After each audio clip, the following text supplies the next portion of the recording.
Bonjour et bienvenue dans ce nouvel épisode de podcast que j'ai intitulé Trop bon, trop con, plus une solution. Alors j'espère que que ça vous a pas choqué mon titre. Je m'en excuse sinon. Personnellement, c'est vrai que quand quelqu'un est un peu trop vulgaire dans une masterclass, dans un podcast, parfois ça me refroidit. Donc j'espère que c'était correct pour ça. Sinon, vraiment, ce n'est pas la tendance habituelle de mon vocabulaire. C'est pas par là que je me dessine habituellement. Je vais me présenter rapidement pour celles et ceux qui m'écouteraient pour la première fois parce que comme vous l'avez constaté, je veux pas un jingle pompeux qui crée forcément une forme de barrière finalement, puis que tout le monde skip, mais rapidement pour vous permettre de savoir à qui vous avez affaire, quelle voix vous mettez dans vos oreilles, puis la voix c'est la résonance de quelque chose de plus profond, donc surtout dans un podcast, c'est vraiment dans l'intime, de l'intime à l'intime qu'on se parle. Je vais me présenter rapidement. Je suis Marie-Ève Lessine et j'ai créé une entreprise que j'ai appelée Let It Be Méditation. Quand j'ai créé cette entreprise-là, dans le monde de la méditation, ça n'existait pas au départ, une entreprise laïque, scientifique, qui s'intéressait autant à la méditation, qui en faisait même le cœur de son essence finalement. Et en même temps, j'ai tout de suite voulu positionner mon entreprise, peut-être par des croyances personnelles très fortes sur l'importance de la science, autour de l'importance de garder de toujours me mettre à jour autour des connaissances scientifiques quand on parle de méditation, parce que la méditation et la pleine conscience, bon, c'est ces domaines déjà qui sont énormément étudiés par la science, mais en même temps, c'est des domaines qui peuvent facilement être de l'ordre de la croyance personnelle. Un prof a vécu ça, donc il va extrapoler puis enseigner quelque chose qui va pas forcément fonctionner pour tout le monde, qui va pas être pertinent outre que pour sa propre expérience, donc on dirait un échantillon 1. Et c'est pour ça que ça m'anime vraiment de me dire que peut-être que ça part d'un espace, parfois je me dis ça part d'un espace de manque de confiance en moi, que de ne pas me dire que mon expérience est si valide que ça, mais je me dis qu'il y a une forme de respect de se dire qu'on est allé réfléchir plus large et voir comment la science nous explique tout ça. Et c'est tellement délicieux, parce que la science, on peut vraiment en parler avec poésie, avec douceur, avec rythme, donc c'est jamais drabe. Et le cœur de ce qui m'anime au quotidien, c'est vraiment de former les futurs professeurs de méditation. C'est comme une mission parce que j'ai envie de tout donner à ces professeurs que je forme. J'en forme une 40aine par année par petite cohorte de 20. Donc si ça vous tente, sachez que c'est des petites cohortes. Et je me dis que c'est comme si ça décuplait l'impact de toutes ces heures solitaires que je passais à étudier et à comprendre la science. Solitaire et pas juste solitaire, parce que je me forme aussi à l'université, mais ça reste que c'est quelque chose qui est quand même de l'introspection, et je le redonne dans ces cours-là. Donc si ça vous tente, la prochaine cohorte de professeur méditation, puis pas besoin d'être forcément féru en méditation pour l'apprendre, au contraire, vous êtes vraiment les bienvenus. Alors, je vais peut-être prononcer ce gros mot plusieurs fois dans mon podcast aujourd'hui, je vais faire attention. Je vais faire quand même attention. Donc, moi, je suis quelqu'un qui a une grande empathie et qui, grâce à la pleine conscience, ça me permet d'avoir une perspective large quand j'interagis avec quelqu'un, j'ai toujours une perspective large de qu'est-ce qu'elle vit au-delà de notre transaction. Et donc, cette hyper-empathie, j'ai trouvé que ça me nuit. Puis je vous donne tout de suite un exemple concret. Récemment, en fait, j'ai eu à dealer avec des personnes qu'on va appeler pompeusement des fournisseurs pour rester très vague. Donc, deux sortes de fournisseurs, mais ces personnes-là sont des personnes qui ne répondaient pas à mes courriels, même si on était en relation d'affaires, ne répondaient pas à mes courriels, tardaient à répondre, étaient vraiment dans quelque chose d'absolument pas professionnel. Et en même temps, je savais que pour elle, j'étais pas la cliente du siècle. Tu sais, j'étais la petite cliente et mon entreprise est relativement modeste, on est 3, donc tu sais, c'est pas non plus, je suis pas Microsoft, tu sais, qui engagerait un consultant. Mais en même temps, bon, parenthèse, moi ça me fâche, tu sais, quand tu traites quelqu'un par rapport à la quantité de business qu'il peut te ramener, tu sais, vision très transactionnelle de la relation d'affaires. Je ferme la parenthèse parce que tout ce qui touche à l'injustice, ça me pompe, donc je vais refermer tout de suite la parenthèse.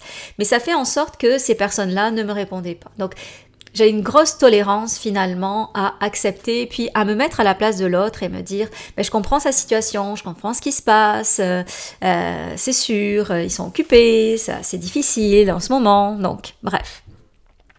En plus de ça, ma philosophie, vous l'aurez compris, tu sais, quand on appelle son entreprise Let It Be, c'est se dire que, hey, vivre et laisser vivre, qui suis-je moi pour mettre de la pression sur quelqu'un qui n'a pas le temps de me répondre?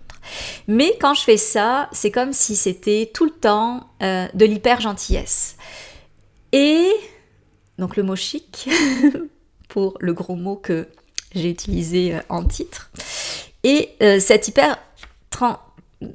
hyper-gentillesse, finalement, ce que je me rends compte, c'est que elle ne fait pas avancer les choses.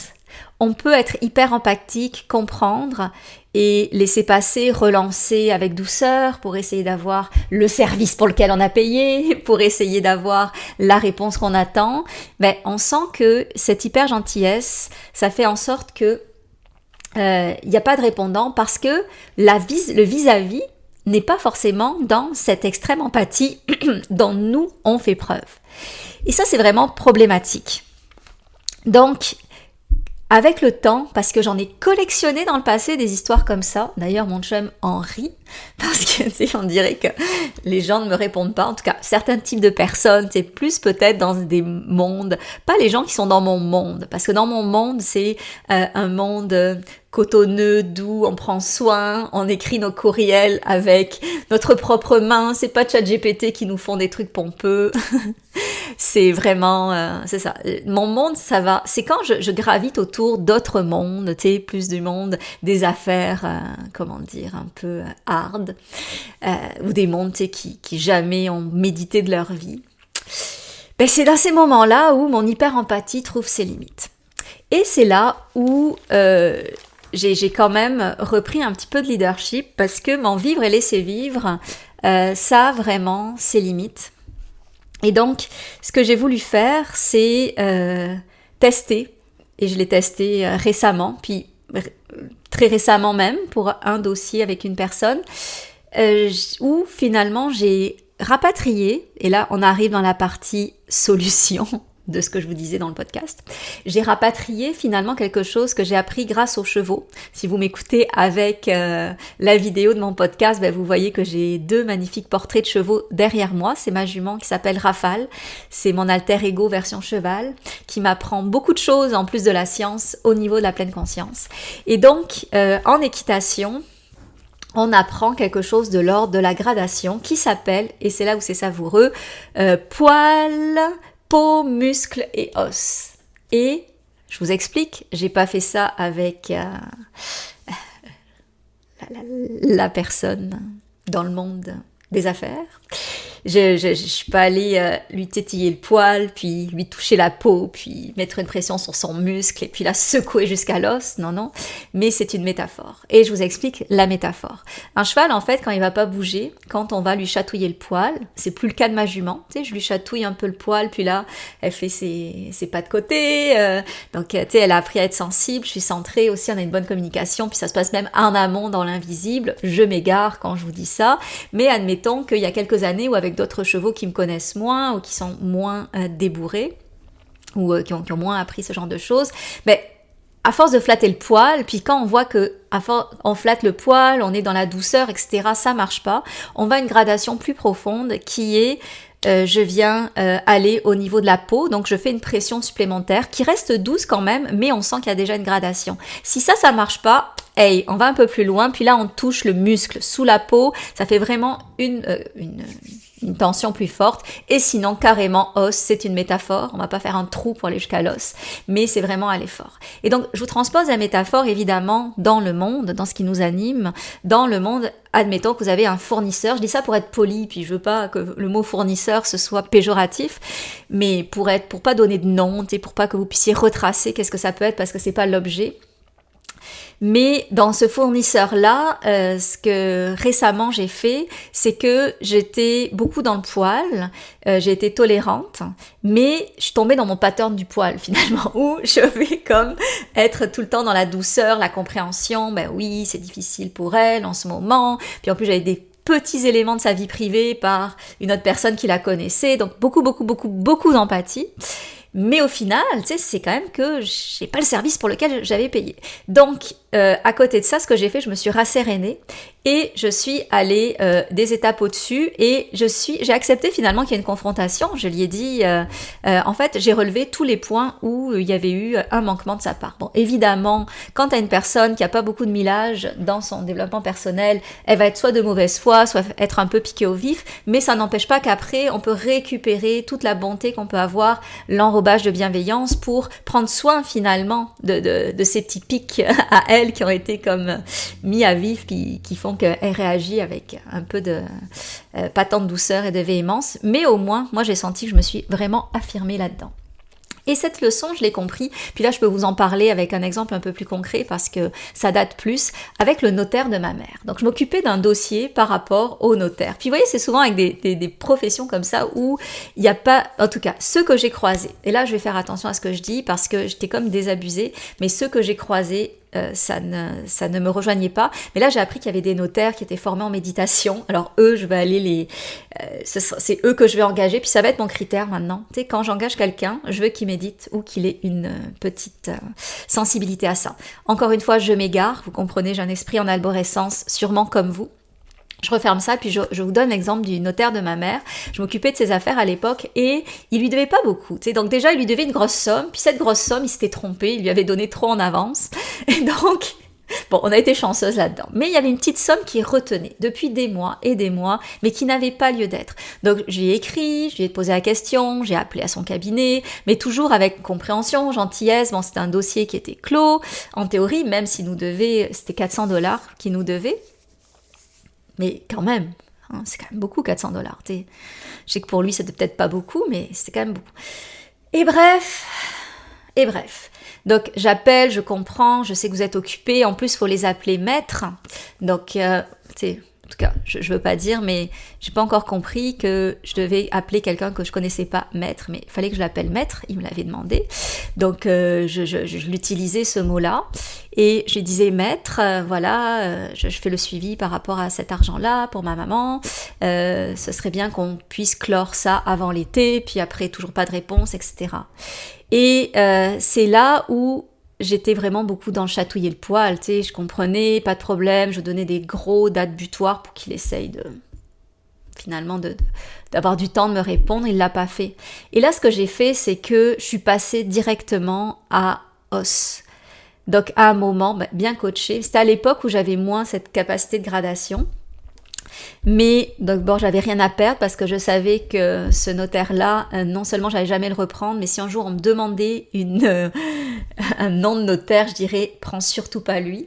Et puis bon, bref. Et là, je suis directement allée à l'os, puis plainte à la chambre des notaires directement. Et là, il a réagi. Ah ben tiens.